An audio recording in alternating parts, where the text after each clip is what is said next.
ಏನು ಕರ್ನಾಟಕ ರಾಜ್ಯದ ಜನಪ್ರಿಯ ಮುಖ್ಯಮಂತ್ರಿಗಳಾದ ಸಿದ್ದರಾಮಯ್ಯ ಸಾಹೇಬ್ರನ್ನ 2.5 ವರ್ಷಕ್ಕೆ ಇಳಿಸಬೇಕು ಅಂತ ಹೇಳಿ ಮಾಧ್ಯಮಕಾರ ತೋರಿಸ್ತಾ ಇದ್ದಾರೆ. ಮತ್ತೆ ಡಿ.ಕೆ. ಶಿವಕುಮಾರ್ ಕೂಡ ಶಿವಕುಮಾರ್ ಸಂತೋಷ್ ಕೂಡ ಮುಖ್ಯಮಂತ್ರಿ ಆಕಾಂಕ್ಷಿಗಳು ಅಂತ ಹೇಳಿ ನಾವು ವರದಿಯಲ್ಲಿ ನೋಡ್ತಾ ಇದ್ದೀವಿ.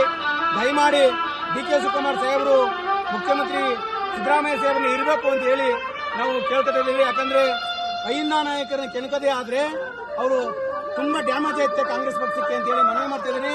ಹಾಗೇನೆ ನಾನು ಇವತ್ತು ಶಬರಿಮಲೆ ಸ್ವಾಮಿಯಲ್ಲಿ ನಾವು ಸನ್ನಿಧಿಯಲ್ಲಿ ದರ್ಶನ ಮಾಡಬೇಕಾದ್ರೆ ಒಂದು ದೊಡ್ಡ ಕಾರಣ ಅಂದ್ರೆ ನಮ್ಮ ಕರ್ನಾಟಕದಲ್ಲಿ ಸಿದ್ದರಾಮಯ್ಯ ಸಾಹೇಬರು ಜನಪರ ಯೋಜನೆಗಳು ಅಂದ್ರೆ ಗ್ಯಾರಂಟಿ ಯೋಜನೆಗಳನ್ನ ಕೊಟ್ಟ ಪ್ರತಿಫಲವಾಗಿ ನಮ್ಮ ತಾಯಿಯವರು ಸುಮಾರು 5 ತಿಂಗಳ ಗೃಹಲಕ್ಷ್ಮಿ ಯೋಜನೆ ಹಣವನ್ನು ಕೂಡಿಟ್ಟು ನಮಗೆ ಇಲ್ಲಿ ಶಬರಿಮಲೆಗೆ ದರ್ಶನ ಮಾಡಕ್ಕೆ ಅವಕಾಶ ಮಾಡಿಕೊಟ್ಟು ಈ ದೊಡ್ಡ ಮಟ್ಟದ ಒಂದು ಗೃಹಲಕ್ಷ್ಮಿ ಯೋಜನೆಯಿಂದ ಹಲವಾರು ಜನಕ್ಕೆ ಅನುಕೂಲ ಆಗಿದೆ. ಹಾಗಾಗಿ ನನಗೂ ಅನುಕೂಲ ಆಗಿದೆ.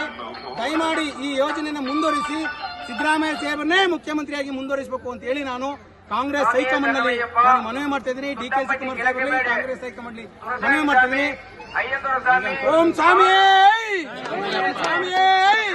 ಸಿದ್ದರಾಮಯ್ಯ ಸಾಹೇಬರಿಗೆ